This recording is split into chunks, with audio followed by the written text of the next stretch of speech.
നിമിഷങ്ങൾക്ക് മുൻപായിരുന്നു advocate എബ്രഹാമിനെ medical trust ഹോസ്പിറ്റലിലേക്ക് കൊണ്ടുവന്നത്.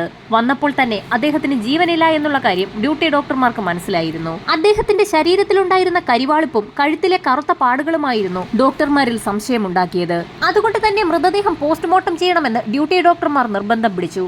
സിഐയുടെ നിർദ്ദേശപ്രകാരം ഉടൻ തന്നെ എബ്രഹാമിന്റെ മൃതദേഹം പോസ്റ്റ്മോർട്ടം നടപടികൾക്കായി മെഡിക്കൽ കോളേജിലേക്ക് ഷിഫ്റ്റ് ചെയ്തു. ഈ സമയത്ത് ഡ്യൂട്ടിയിലുണ്ടായിരുന്ന SI എബ്രഹാമിന്റെ ഭാര്യ ചിന്നമ്മയെ ചോദ്യം ചെയ്തു. അഡ്വക്കേറ്റ് എബ്രഹാമിന്റെ വീടിനോട് ചേർന്ന് തന്നെയായിരുന്നു അദ്ദേഹത്തിന്റെ വക്കീൽ ഓഫീസും സ്ഥിതി ചെയ്തിരുന്നത്. രാത്രി വൈകിയിട്ടും വീട്ടിനുള്ളിലേക്ക് എബ്രഹാം വരാത്ത സാഹചര്യത്തിൽ ഭാര്യ ചിന്നമ്മ അദ്ദേഹത്തിന്റെ ഓഫീസ് മുറിയിലേക്ക് എത്തി. ഈ സമയത്ത് ബോധമറ്റ് കിടക്കുന്ന എബ്രഹാമിനെയാണ് അവർ കണ്ടത്. ഉടൻ തന്നെ സമീപത്ത് മറ്റൊരു വക്കീൽ ഓഫീസ് കൂടി നടത്തുന്ന അവരുടെ ഒരു പരിചയക്കാരനെ കൂടി അങ്ങോട്ടേക്ക് വിളിച്ചു.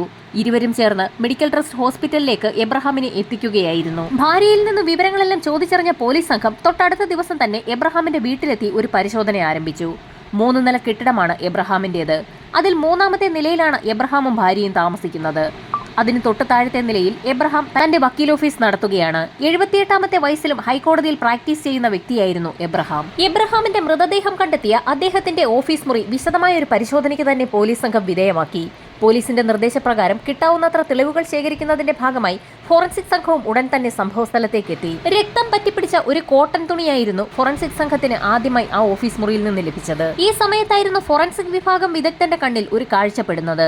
വക്കീൽ ഓഫീസിലെ മേശയുടെ അടിയിൽ അസ്വാഭാവികമായ നിലയിൽ ഒരു ഇരുമ്പ് വളയും ഇലക്ട്രിക് വയറും കിടക്കുന്നു. പ്രതിയിലേക്ക് വിരൽ ചൂണ്ടുന്ന വളരെ നിർണായകമായ ഒരു തെളിവായി തന്നെ ഫോറൻസിക് സംഘം അവ പ്രത്യേകം ഒരു കവറിലേക്ക് മാറ്റുകയും ആ മുറിക്കുള്ളിൽ നിന്ന് കിട്ടാവുന്നത്ര വിരലടയാളങ്ങൾ ശേഖരിക്കുകയും ചെയ്തു. തൊട്ടടുത്ത ദിവസം തന്നെ എബ്രഹാമിന്റെ പോസ്റ്റ്മോർട്ടം റിപ്പോർട്ടും പുറത്തു വന്നു. തീർത്തും അമ്പരപ്പിക്കുന്ന ഒരു റിപ്പോർട്ടായിരുന്നു അത്. അഡ്വക്കേറ്റ് എബ്രഹാം മരണപ്പെടുന്നതിന് മുൻപ് അദ്ദേഹത്തിന്റെ പുറത്ത് ഇലക്ട്രിക് ഷോക്ക് ഏറ്റിരിക്കുന്നു. എന്നാൽ ഷോക്ക് ഏറ്റല്ല അദ്ദേഹം മരണപ്പെട്ടിരിക്കുന്നത്. കഴുത്തിൽ ശക്തമായ ബലപ്രയോഗം നടന്നതിന്റെ പാടുകളുണ്ട്.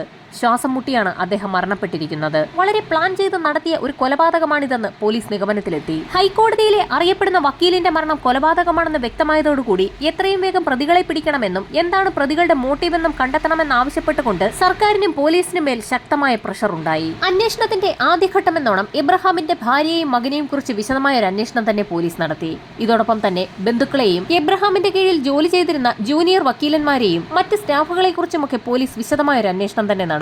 എബ്രഹാമിന്റെ ഓഫീസുമായി ബന്ധപ്പെട്ടുള്ള സ്റ്റാഫുകളെയാണ് ആദ്യഘട്ടത്തിൽ ചോദ്യം ചെയ്തത്. അങ്ങനെ ചോദ്യം ചെയ്തു വന്നപ്പോഴാണ് ഒരു ലേഡി സ്റ്റാഫ് ഒരു കാര്യം പോലീസിന്റെ ശ്രദ്ധയിൽ കൊണ്ടുവരുന്നത്. സംഭവം നടന്ന ദിവസം വൈകുന്നേരം 6 മണിയോടുകൂടി ആ ലേഡി സ്റ്റാഫ് ഓഫീസിൽ നിന്ന് പുറത്തു പോകുന്ന സമയത്ത് വളരെ ആക്റ്റീവായി എബ്രഹാം സീറ്റിലിരുന്ന് വർക്ക് ചെയ്യുന്നുണ്ടായിരുന്നു എന്ന് അവർ മൊഴി നൽകി. ജോലി കഴിഞ്ഞ് ഏറ്റവും ഒടുവിലായി ഓഫീസ് മുറി വിട്ടുപോയത് ആ ലേഡിയായിരുന്നു. 7 മണി കഴിഞ്ഞിട്ടും എബ്രഹാം വീടിനുള്ളിലേക്ക് എത്താത്ത സാഹചര്യത്തിലായിരുന്നു ഭാര്യ ചിന്നമ്മ താഴേക്ക് അന്വേഷിച്ചിറങ്ങിയത്. ഇതിൽ നിന്നും കൊലപാതകം നടന്നത് 6 മണിക്കും 7 മണിക്കും ഇടയിലാണെന്ന് പോലീസ് നിഗമനത്തിലെത്തി. ജൂനിയർ വക്കീലന്മാരെയൊക്കെ ചോദ്യം ചെയ്തെങ്കിലും 6 മണിക്ക് ശേഷം ആ ഓഫീസിലേക്ക് എത്തിയ ആരും തന്നെ ഇല്ല എന്ന് പോലീസിന് വ്യക്തമായി. ഒരു രീതിയിലും പ്രതിയിലേക്ക് നയിക്കുന്ന സൂചനകളൊന്നും കിട്ടാതെ വന്ന സാഹചര്യത്തിൽ ഫോറൻസിക് സംഘം കളക്ട് ചെയ്ത തെളിവുകളുടെ കൂട്ടത്തിൽ നിന്നും ആ ഇരുമ്പ് വള സ്റ്റേഷൻ SI ജൂനിയർമാരെ കാണിച്ചു. എന്നാൽ അവർക്കാർക്കും തന്നെ ആ വള പരിചയമില്ല എന്നുള്ള മറുപടിയായിരുന്നു ലഭിച്ചത്. എബ്രഹാമിന്റെ ഭാര്യയ്ക്കും മകനും മറ്റ് ബന്ധുക്കൾക്കും സുഹൃത്തുക്കൾക്കും എന്തിന് എബ്രഹാമിനെ ജീവനോടെ അവസാനമായി കണ്ട ആ ലേഡി ക്ലർക്കിന് പോലും ആ വള തിരിച്ചറിയാനായില്ല. ഇരുമ്പ് വള ധരിച്ച ഏതോ ഒരു പുരുഷൻ എബ്രഹാമിന്റെ മുറിയിലേക്ക് കടന്നു വന്നിട്ടുണ്ട്. ആരെങ്കിലും ബലമായി പിടിച്ചെങ്കിൽ മാത്രമേ ആ വള ഊരിയെടുക്കാനാവൂ. മുറിയിലേക്ക് കടന്നു വന്ന പുരുഷൻ എന്തിനാവും എബ്രഹാമിന്റെ മുറിയിൽ വള ഊരിവെച്ചത് തുടങ്ങി നിരവധി ചോദ്യങ്ങളാണ് പോലീസിന് മുൻപിൽ ഉയർന്നത്. പോലീസ് അന്വേഷണം ആകെ വഴിമുട്ടി.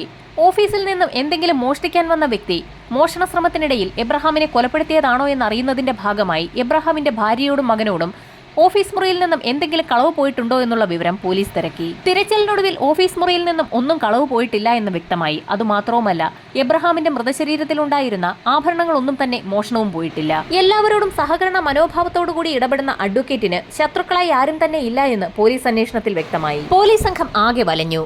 പേരിന് പോലും ശത്രുക്കളില്ലാത്ത അഡ്വക്കേറ്റിനെ ആര് എന്തിനു കൊല്ലണം? എബ്രഹാം വാദിച്ച് ശിക്ഷ വാങ്ങിക്കൊടുത്ത ഏതെങ്കിലും പ്രതികൾ പുറത്തിറങ്ങിയ ശേഷം അദ്ദേഹത്തെ വകവരുത്തിയതാകാമെന്ന് സംശയം തോന്നിയ ബാർ കൗൺസിൽ അക്കാര്യം പോലീസിന്റെ ശ്രദ്ധയിൽ കൊണ്ടുവന്നു. അദ്ദേഹം അവസാനമായി വാദിച്ച എല്ലാ കേസുകളെക്കുറിച്ചും വിശദമായ ഒരു അന്വേഷണം നടത്താൻ തന്നെ പോലീസ് സംഘം തീരുമാനിക്കുകയും അതനുസരിച്ച് ഒരു ലിസ്റ്റ് തന്നെ തയ്യാറാക്കുകയും ചെയ്തു. എന്നാൽ ആ അന്വേഷണത്തിലും പ്രതിയിലേക്ക് ചൂണ്ടുന്ന ഒന്നും തന്നെ കണ്ടെത്താൻ പോലീസിന് കഴിഞ്ഞില്ല. അങ്ങനെയിരിക്കെ ഒരു ദിവസം എബ്രഹാമിന്റെ മകൻ പോലീസ് സ്റ്റേഷനിലെത്തി SIയോട് ഒരു കാര്യം പറഞ്ഞു. എബ്രഹാമിന് 2 മൊബൈൽ ഫോണുകൾ ഉണ്ടായിരുന്നു. അതിൽ ഒരെണ്ണം മിസ്സിംഗ് ആണ്. അതെന്നാണ് കാണാതെ പോയതെന്നുള്ള വിവരം എന്നാൽ ഭാര്യയ്ക്കോ മകനോ അറിവുണ്ടായിരുന്നില്ല. മകൻ പറഞ്ഞ ആ കാര്യവും കേസ് ഫയലിൽ പോലീസ് സംഘം രേഖപ്പെടുത്തി. എബ്രഹാം കൊലക്കേസിന്റെ അന്വേഷണം എങ്ങും എത്താതെ വന്ന സാഹചര്യത്തിൽ സിഐയുടെ നേതൃത്വത്തിൽ അതുവരെ കളക്ട് ചെയ്ത എല്ലാ വിവരങ്ങളും വിശദമായി ഒന്നുകൂടി പഠിക്കാൻ പോലീസ് സംഘം തീരുമാനിച്ചു. കൊലപാതകം നടന്ന ദിവസം ഒന്നുകൂടി റീക്രിയേറ്റ് ചെയ്യാൻ തീരുമാനിച്ച പോലീസ് സംഘം എബ്രഹാമിന്റെ ഓഫീസ് മുറിയിൽ വൈകുന്നേരം ഏകദേശം 7 മണിയോടുകൂടി എത്തി. ഭാര്യ ചിന്നമ്മയുടെ മൊഴി അനുസരിച്ച് സംഭവം നടന്ന ദിവസം എബ്രഹാമിനെ അന്വേഷിച്ച് വക്കീൽ ഓഫീസിലെത്തിയപ്പോൾ മുറിയിൽ ലൈറ്റ് ഉണ്ടായിരുന്നില്ല. അതുകൊണ്ട് തന്നെ കൊലപാതകം റീക്രിയേറ്റ് ചെയ്യുന്നതിന്റെ ഭാഗമായി സിഐ സംഘവും ആ മുറിയിലെ ലൈറ്റുകൾ ഓഫാക്കിയ ശേഷമായിരുന്നു ഓഫീസ് മുറിയിലേക്ക് കടന്നത്. അകത്തേക്ക് കടന്ന പോലീസ് സംഘം അല്പസമയത്തിന് ശേഷം ലൈറ്റ് ഇടാൻ ഒരു ശ്രമം നടത്തി. സ്വിച്ചുകൾ മാറി മാറി അമർത്തി നോക്കിയിട്ടും മുറിക്കുള്ളിലെ ലൈറ്റോ ഫാനോ ഒന്നും തന്നെ ഓണാകാതെ വന്നതോടുകൂടി പോലീസിനാകെ സംശയമായി. ഇതെന്തുകൊണ്ടാണ് ലൈറ്റും ഫാനും ഒന്നും തന്നെ ഓണാകാത്തതെന്ന് സംശയം തോന്നിയ പോലീസ് സംഘം ചിന്നമ്മയെ ചോദ്യം ചെയ്തു. ആ ഓഫീസിന് മാത്രമായി ഒരു കൺട്രോൾ സ്വിച്ച് ഉണ്ടെന്നും ആ സ്വിച്ച് ഓഫ് ആക്കിയാൽ ആ മുറിക്കുള്ളിലെ ലൈറ്റും ഫാനും ഒന്നും തന്നെ ഓണാവുകയില്ല എന്നും അവർ വ്യക്തമാക്കി. കൊലപാതകം നടത്തിയ വ്യക്തി ആരോ അയാൾ കൃത്യം നടത്തിയ ശേഷം ആ മുറിക്കുള്ളിലെ കൺട്രോൾ സ്വിച്ച് ഓഫ് ചെയ്തിരുന്നു. അതുകൊണ്ടാണ് ചിന്നമ്മ ഭർത്താവിനെ തിരക്കി വന്ന സമയത്ത് ഓഫീസ് മുറിയിൽ വെട്ടമില്ലാതെ ഇരുന്നത്. ആ ഓഫീസ് മുറിക്കുള്ളിൽ ഒരു കൺട്രോൾ സ്വിച്ച് ഉണ്ടെന്നും അതുപയോഗിച്ച് ആ മുറിക്കുള്ളിലെ എല്ലാ ഇലക്ട്രിക് സംവിധാനങ്ങളും ഓഫാക്കാൻ കഴിയുമെന്നും അറിവുള്ള വ്യക്തിയാണ് കൊലപാതകം നടത്തിയിരിക്കുന്നതെന്നുള്ള നിർണായകമായ കണ്ടെത്തലിലേക്കാണ് പോലീസ് സംഘം എത്തിയത്. സ്വാഭാവികമായും ആ ഓഫീസിൽ വർക്ക് ചെയ്യുന്നവർക്കും വീട്ടുകാർക്കും മാത്രമായിരിക്കണം അങ്ങനെ ഒരു സ്വിച്ചുള്ള കാര്യം അറിവുണ്ടാവുക. അതുകൊണ്ട് തന്നെ ആദ്യഘട്ടത്തിൽ ആ ഓഫീസിൽ വർക്ക് ചെയ്തിരുന്ന എല്ലാ ആളുകളെയും ഒന്നുകൂടി ചോദ്യം ചെയ്യാൻ സിഐ തീരുമാനിച്ചു. ചോദ്യം ചെയ്യലിന് വിധേയരായ എല്ലാ ജീവനക്കാരുടെയും വീടുകൾ കേന്ദ്രീകരിച്ചും പോലീസ് സംഘം പരിശോധന നടത്തി. അങ്ങനെ പരിശോധന നടത്തുന്നതിനിടയിലാണ് ഓഫീസിലെ ഒരു ജീവനക്കാരനായ 19-കാരന്റെ വീട്ടിൽ പോലീസ് സംഘം എത്തിയത്. വീടും പരിസരവും പരിശോധിക്കുന്നതിനിടയിൽ അസ്വാഭാവികമായ രീതിയിൽ വീടിന്റെ പരിസരത്ത് നിന്നും പാതി കത്തിച്ച നിലയിലുള്ള ഒരു ക്രെഡിറ്റ് കാർഡ് പോലീസ് സംഘത്തിന് കിട്ടി. ക്രെഡിറ്റ് കാർഡ് കത്തിച്ചു കളയാൻ ശ്രമിച്ചിട്ടുണ്ടെങ്കിലും അതിന്റെ പകുതി ഭാഗം മാത്രമേ കത്തിയിട്ടുള്ളൂ. കത്തിത്തീരാത്ത ഭാഗത്ത് ഒരു പേര് രേഖപ്പെടുത്തിയിരിക്കുന്നത് പോലീസിന്റെ ശ്രദ്ധയിൽപ്പെട്ടു. എബ്രഹാം എന്നായിരുന്നു ആ പേര്. അതിൽ നിന്നും അഡ്വക്കേറ്റ് എബ്രഹാമിന്റെ ക്രെഡിറ്റ് കാർഡാണെന്ന് വ്യക്തമായി. കൊല്ലപ്പെട്ട എബ്രഹാമിന്റെ ക്രെഡിറ്റ് കാർഡ് എങ്ങനെയാണ് കത്തിച്ച നിലയിൽ ആ യുവാവിന്റെ വീട്ടുപരിസരത്തെത്തിയത്? സിഐയുടെ നേതൃത്വത്തിലുള്ള പോലീസ് സംഘം ഉടൻ തന്നെ ആ ചെറുപ്പക്കാരനെ കസ്റ്റഡിയിലെടുത്തു. ചോദ്യം ചെയ്യലിൽ മലപ്പുറം സ്വദേശിയായ അമൽരാജ് എന്ന ആ യുവാവ് എബ്രഹാമിന്റെ ഓഫീസിൽ ജോലി ചെയ്യാൻ തുടങ്ങിയിട്ട് 6 മാസമായി എന്ന് വ്യക്തമായി. എബ്രഹാമിന്റെ ക്രെഡിറ്റ് കാർഡ് എന്തിനാണ് കത്തിച്ചതെന്നുള്ള പോലീസിന്റെ ചോദ്യത്തിനും വളരെ വിശ്വസനീയമായ മറുപടിയായിരുന്നു അമൽരാജ് പറഞ്ഞത്. സ്വാഭാവികമായും എബ്രഹാമിന്റെ ഓഫീസിൽ ജോലി ചെയ്യുന്നതിനാൽ ഓഫീസുമായി ബന്ധപ്പെട്ടുള്ള പല കാര്യങ്ങളും തന്റെ മുറിയിലുണ്ടായിരുന്നു.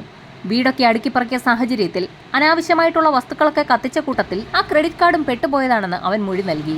അമൽരാജിന്റെ മൊഴി പോലീസ് വിശ്വാസത്തിലെടുത്തെങ്കിലും അയാളെക്കുറിച്ച് കൂടുതൽ അന്വേഷിക്കാൻ പോലീസ് തീരുമാനിച്ചു. സംഭവം നടന്ന ദിവസം അമൽരാജിന്റെ ആക്ടിവിറ്റീസ് എന്തൊക്കെയായിരുന്നു എന്ന് മനസ്സിലാക്കുന്നതിന്റെ ഭാഗമായി ആ ദിവസത്തെ അയാളുടെ മൊബൈൽ ടവർ ലൊക്കേഷനുകൾ ഏതൊക്കെയായിരുന്നു എന്ന് അന്വേഷിക്കുന്നതിനായി സൈബർ സെല്ലിന് നിർദ്ദേശവും നൽകി. പതിവ് പോലെ എന്നും രാവിലെ 9 മണിക്കാണ് അമൽരാജ് ഓഫീസിലേക്ക് വരാറുള്ളത്.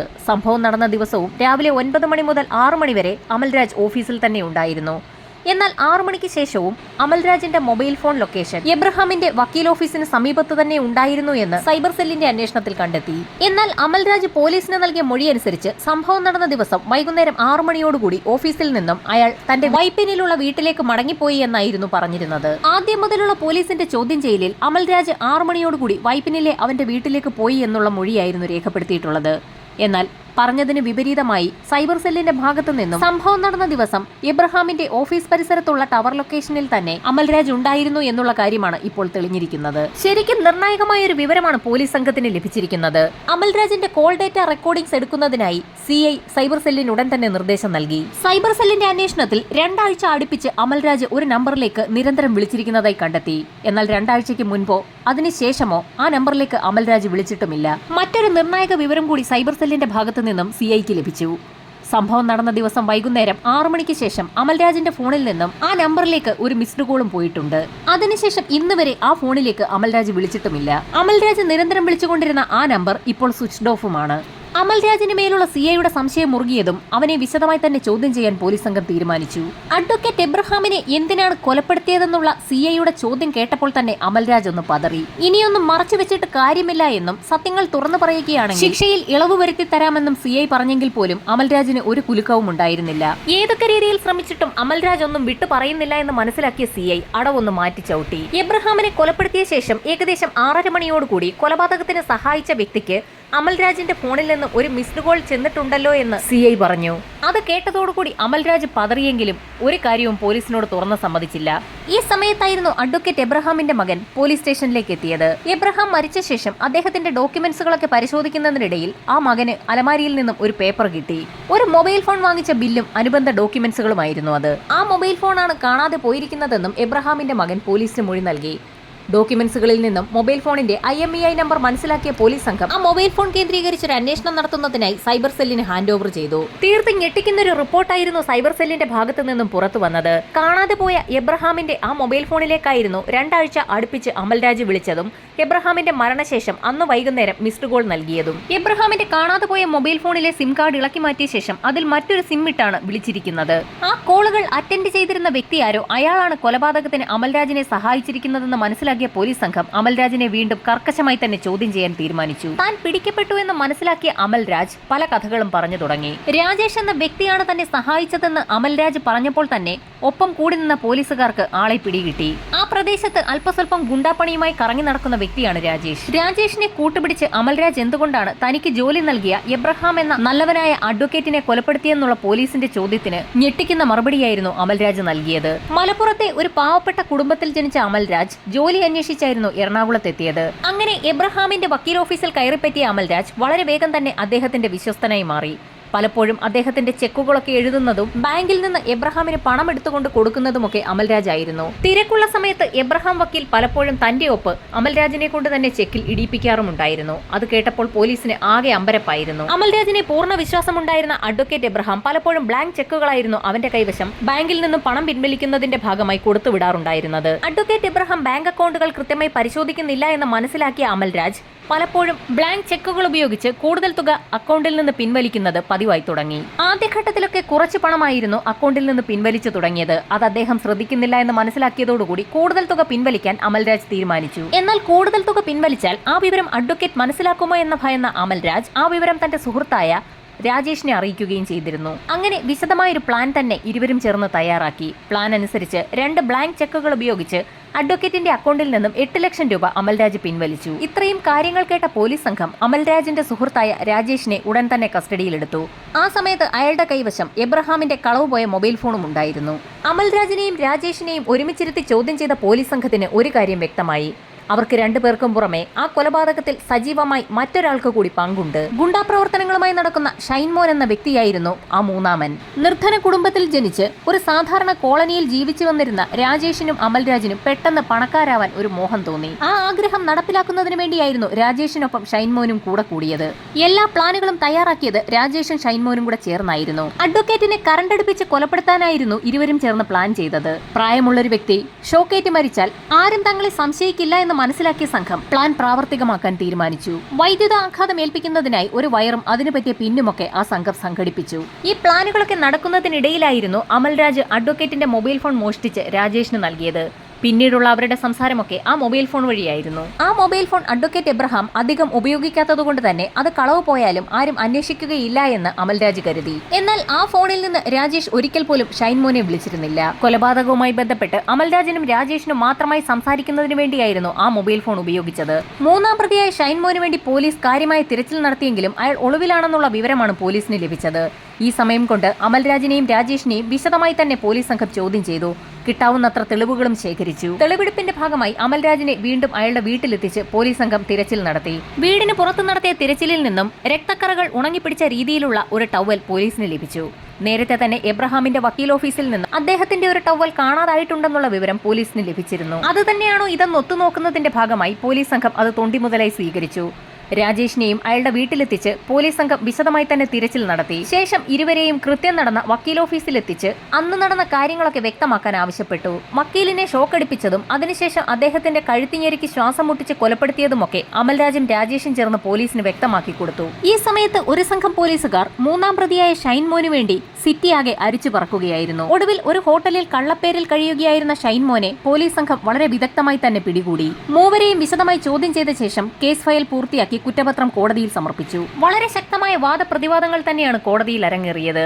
വളരെ വ്യക്തമായ കാര്യങ്ങളായിരുന്നു പ്രോസിക്യൂഷൻ കോടതിയിൽ നിരത്തിയത്. എബ്രഹാമിന്റെ മൊബൈൽ ഫോൺ അമൽരാജ് മോഷ്ടിച്ചതും അത് രാജേഷിന് കൈമാറിയതും അതിലേക്ക് നിരന്തരമായി അമൽരാജ് വിളിച്ചതുമൊക്കെ കോടതിയിൽ തെളിയിക്കപ്പെട്ടു. സംഭവം നടന്ന ദിവസം മൂവരും എബ്രഹാമിന്റെ വക്കീൽ ഓഫീസിന് സമീപമുള്ള ടവർ ലൊക്കേഷനിൽ ഉണ്ടായിരുന്നു എന്നും തെളിഞ്ഞു. കൃത്യം നടന്ന ദിവസം ആദ്യം ഓഫീസ് മുറിയിലേക്ക് എത്തിയത് അമൽരാജ് ആയിരുന്നു.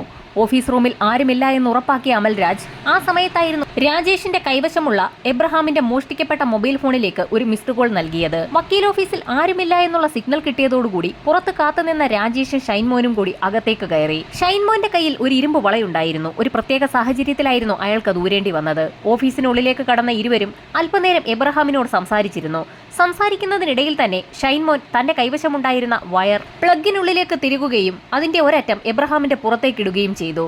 അപ്രതീക്ഷിതമായി ഷോക്കടിച്ച സമയത്ത് എബ്രഹാം തെറിച്ചു വീഴുകയായിരുന്നു. എന്നാൽ മൂവർ സംഘം കരുതിയതുപോലെ എബ്രഹാം ഷോക്കടിച്ച് മരിച്ചില്ല. അദ്ദേഹം കസേരയിൽ നിന്ന് തെറിച്ച് താഴേക്ക് വീഴുക മാത്രമാണ് ചെയ്തത്. താഴെ വീണ എബ്രഹാം ബഹളം വെക്കാൻ സാധ്യതയുണ്ടെന്ന് മനസ്സിലാക്കിയ ഷൈൻമോൻ കൈവശമുണ്ടായിരുന്ന വള ഊരിയെടുത്ത ശേഷം എബ്രഹാമിന്റെ കഴുത്തിലേക്ക് അമർത്തുകയായിരുന്നു. പിടിവലികൾക്കിടയിൽ ഷൈൻമോന്റെ ഇരുമ്പുവള ആ മുറിക്കുള്ളിൽ എവിടേക്കോ തെറിച്ചുപോയി.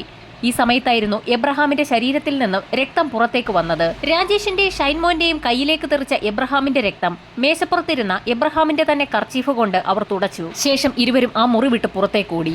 ശക്തമായ വാദപ്രതിവാദങ്ങൾക്കൊടുവിൽ എറണാകുളം സെഷൻസ് കോടതി ഒന്നാം പ്രതിയായ അമൽരാജിന് വധശിക്ഷയും മറ്റു 2 പ്രതികൾക്ക് ഇരട്ട ജീവപര്യന്തവുമായിരുന്നു വിധിച്ചത്. കേസ് സ്വാഭാവികമായും അപ്പീലുമായി ബന്ധപ്പെട്ട് ഹൈക്കോടതിയിലെത്തി. എറണാകുളം സെഷൻസ് ജഡ്ജിന്റെ വിധി ശരിവെച്ചുകൊണ്ടുള്ള ഉത്തരവായിരുന്നു ഹൈക്കോടതി പുറപ്പെടുവിച്ചത്. എന്നാൽ അപ്പീൽ പരിഗണിച്ച സുപ്രീം കോടതി ഒന്നാം പ്രതി അമൽരാജിന്റെ വധശിക്ഷ ജീവപര്യന്തമാക്കി കുറച്ചു. ശിക്ഷയിൽ ഇളവ് വരുത്തിയെങ്കിലും പരോളില്ലാത്ത 35 വർഷത്തെ തടവാണ് സുപ്രീം കോടതി വിധിച്ചത്. കൃത്യം നടത്തിയ സമയത്തെ അമൽരാജിന്റെ പ്രായം കൂടി കണക്കിലെടുത്തായിരുന്നു സുപ്രീം കോടതിയുടെ വിധി.